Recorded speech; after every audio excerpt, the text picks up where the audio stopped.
Okay, so today is Friday, February 25th, and greetings from a snowy Vermont. And we're here once again joined by State Representative Charlie Kimbell. And it looks like, Charlie, you are at the State House late on a Friday.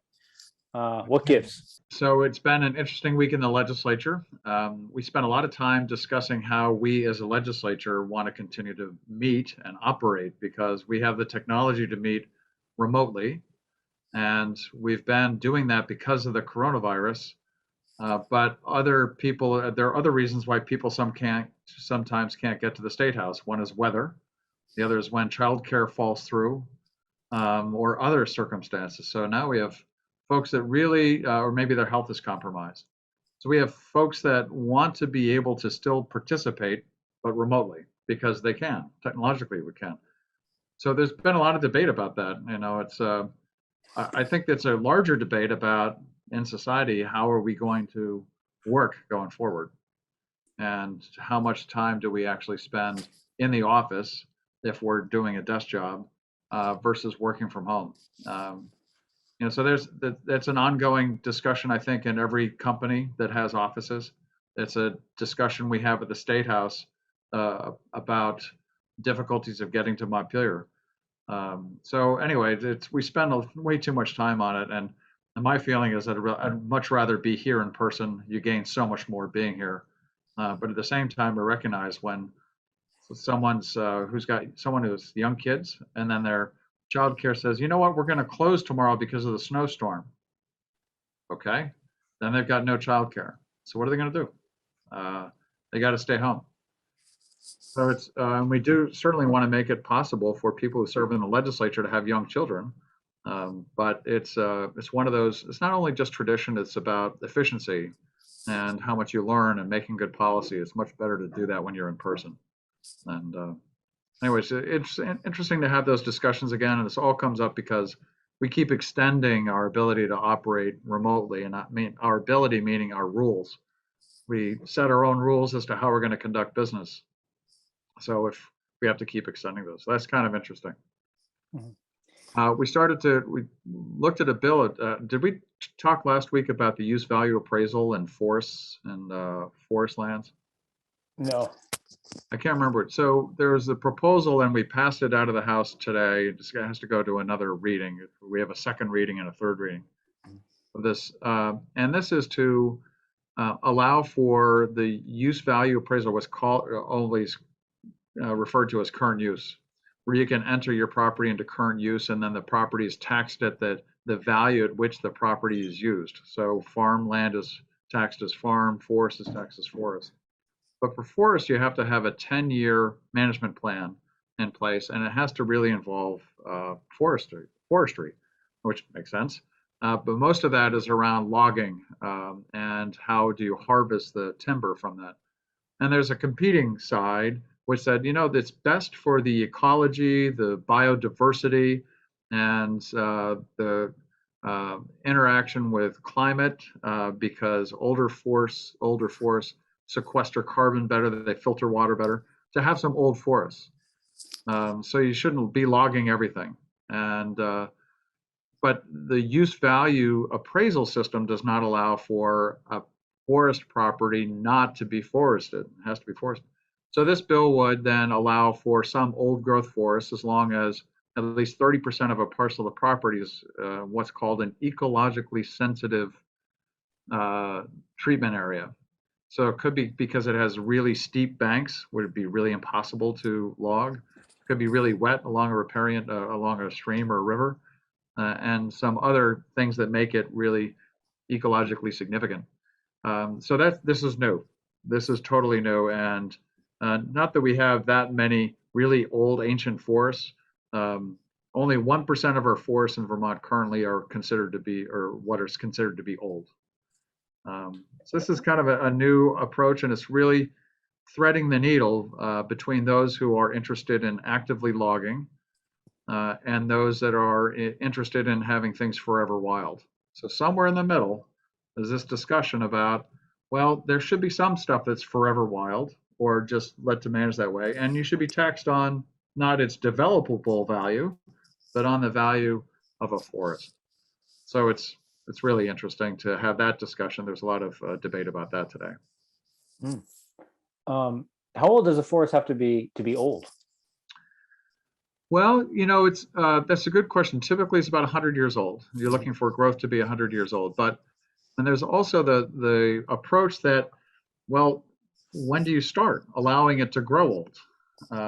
And so part of it is to allow certain areas to go without any kind of withdrawal of the lumber, the standing timber from that particular property. So it's to allow those properties to get into that old status. Um, it's interesting because as we've talked with people in the forest industry who are actively logging, they'll say that new growth actually consumes carbon faster than old growth does. So it's better for the environment.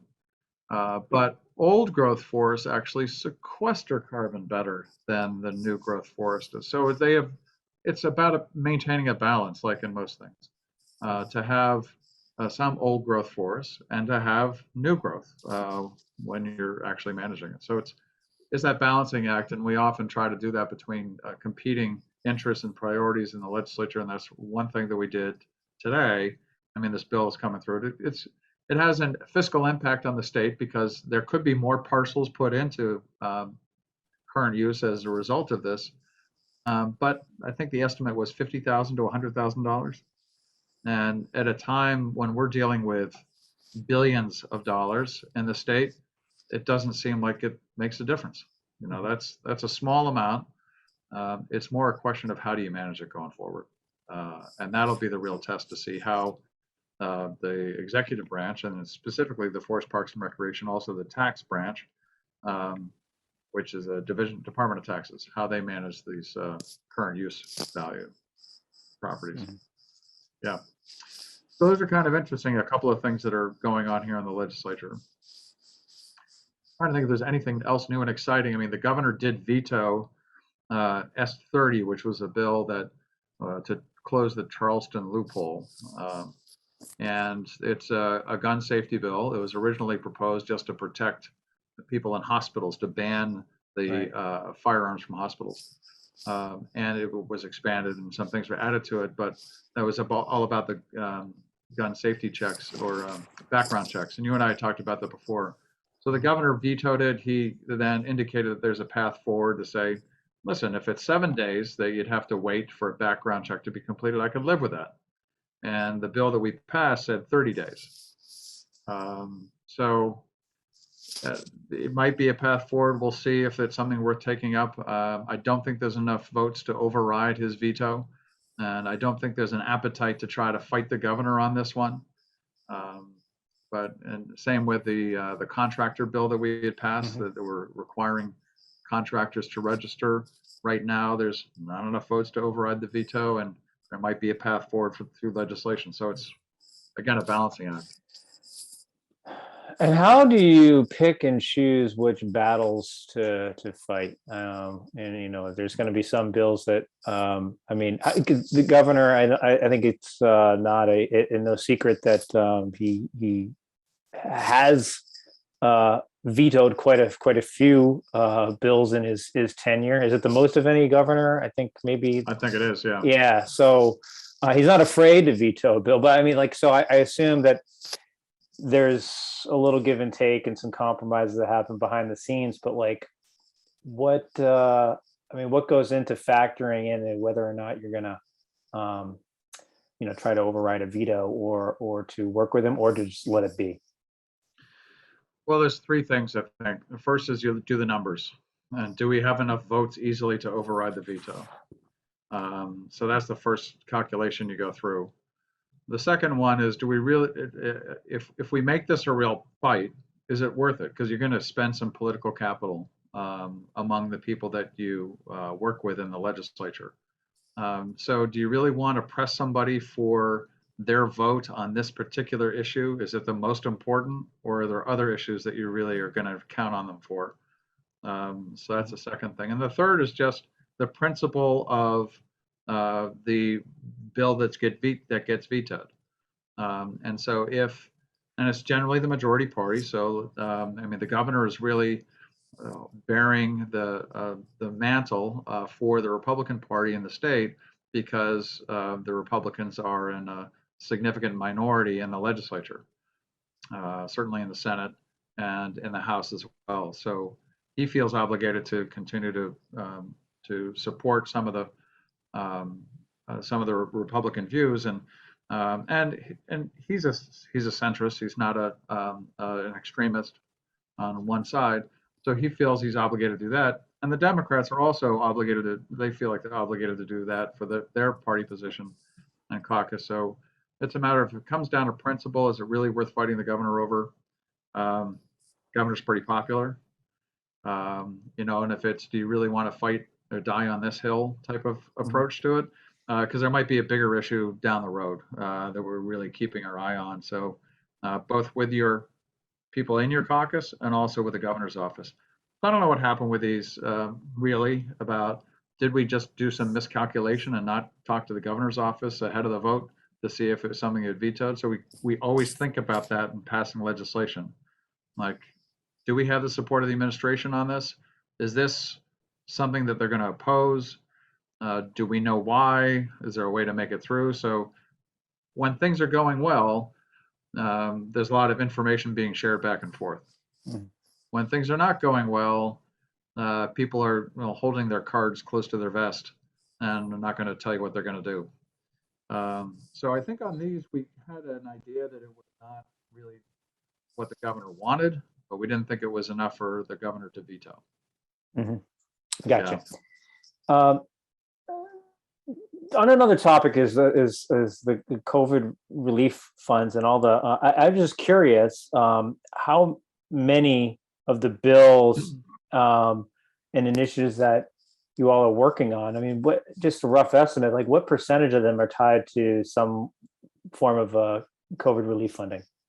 Yeah, I mean, there's so much money that's coming into the state, and I would imagine a high percentage of the work that you're doing is related to that. It is. I mean, any kind of major initiative, we're going to look at the funding from the American Rescue Plan Act first, and then we've got the infrastructure bill that's coming next, and trying to figure out what to do with some of those funds, although there's less discretion, I understand. So it comes into conversations a lot. We were working on a bill today for workforce development, and some of it is around how can we fill the short-term workforce shortages caused in part by the pandemic, or certainly made worse by it. Can we stand up a new program and provide financial incentives for people to get into nursing? And excuse me. So yeah, definitely figures into the discussion, because in a typical year, we'd be talking about a scholarship program that might be $100,000. So now we're talking about a scholarship program that's $6 million. So it's just an incredible different number. So we're into this mode of thinking of things that we just couldn't think about before. The governor's proposed $580 million in spending of ARPA funds for this year. And we're trying to then see if what the governor's requested and what we've requested line up. At the same time, there's general fund revenues where the general fund is actually higher than what the anticipation was. Same with the education fund. So the general fund, we've got, I don't know, 100 million or $200 million of excess funds. So what do we do with those? Do we give them back to the taxpayers? Do we make investments in stuff that we've been neglecting for a long time, solving some of the pension crisis? And then we've got the education fund, which is $95 million over. And the governor said, I want to give half of it back to the taxpayers, and I want to invest half of it in career and technical education centers. Well, there's a lot of people with different ideas about that. The school construction, there's no state aid to school construction, more or less. So in our area, the Woodstock schools, there's a $70 million reconstruction project. And there's no state aid, sort of. No state aid in the sense that there's no check coming from the state to the school. However, whenever you pass a bill, the education fund pays the education fund is going to pay for those education expenses, and everybody contributes in the education fund in the state of Vermont. So you're sharing that expense of your new building with all the rest of the taxpayers. Your spending may go up, and it will for your tax district, but it's being shared with everyone already. So it's kind of it's a weird thing. So, but what? So can you use that money from the education fund to help support some of that? Yeah, we're having that discussion, and I hope to push for that. So there's, yeah, you're right. Money is. I'm reminded of the Pearl, in which no, it's not the Pearl. It's it's the Pearl where the diver finds the pearl and then it's almost like a poison pill because he then has to deal with all of the issues about who wants money from him, what are the pressures, and this is Steinbeck, right? So then he's better off without the pearl. Oftentimes, it's more difficult when you have the money as a legislature because everyone has an idea of how to spend it. When you have no money, people just get along. They figure out how to get by. But I mean, so this is a tremendous opportunity. You just have to invest it the right way in those long-term projects. And some of those decisions, I imagine they're not going to be settled before the legislature adjourns in May. So we're talking multi-year decision making here. Right. So we spent half of the money last year, and we have until December of 2024 in order to commit the funds, and then another year or two to spend them all. So it's unlike the coronavirus relief fund, we had to spend it all by the end of December 31st, 2020, I believe. So this funding is different, so you don't have to spend all of it. This is the ARPA funding. ARPA funds, right? Each town is getting a portion of ARPA funds, and a significant portion. But then, how much is the state getting? So the state about $1 billion in ARPA funds, and it's more than that though. It's just really interesting. So some programs were funded directly by the federal government, and it didn't go through the state legislature. So there's a $50 million housing recovery plan to help people pay their mortgages if they're falling behind. That went right to the state from the federal government and is being administered by the Vermont Housing Finance Agency. There was $28 million that came into the Agency of Commerce Community Development, and they're going to then reallocate it to the Vermont Economic Development Authority. And half of that money is going to be to invest in small businesses that have a viable business plan. So really new business startups, that's $28 million. I mean, that's huge. And then another $28 million in low interest loans to businesses as well. So that's an incredible amount of money to invest in that. And that can go a long way to helping new business startups really scale. Someone has an idea, they try it out, and then they scale from there. So there's so much money that's out there. And the bad news is we got to pay it back at some point. Maybe not for the state, but we all have to pay it back to the federal government. So while it's great to have now that it increases our national debt, and then if interest rates go up significantly, then we're going to have a much higher interest on our national debt that we're going to have to pay off. And so it's like, okay, then we don't have as much money to do the other things.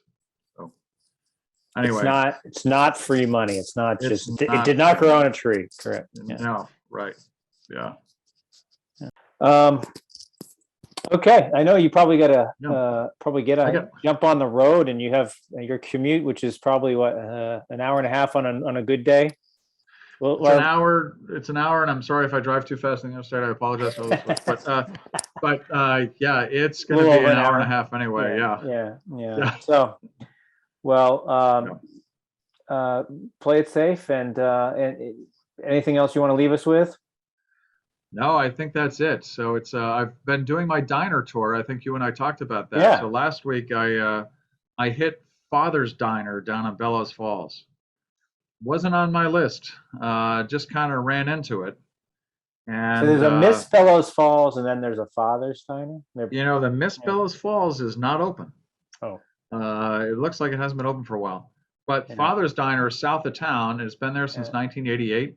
Our waitress, has been there for 33 years. But a woman I talked to there Said, well, hi, nice to meet you. Do you know where Baltimore is? Like, yeah, I know where Baltimore is. It's by Andover. She did not like the fact that there's a town in between Baltimore and Andover, and I should have known that. But Was that Chester, Cavendish? it's Cavendish. It kind Yeah, of comes yeah, down into it. Yeah. So yeah. anyway, yeah, yeah. That's funny. So Just you're that really one. getting around. How do you have time to go to diners all across the state? Well, I had to hit Harris Hill last weekend. Oh, you Harris went? Hill. Yeah. Oh, that was awesome. How was, yeah.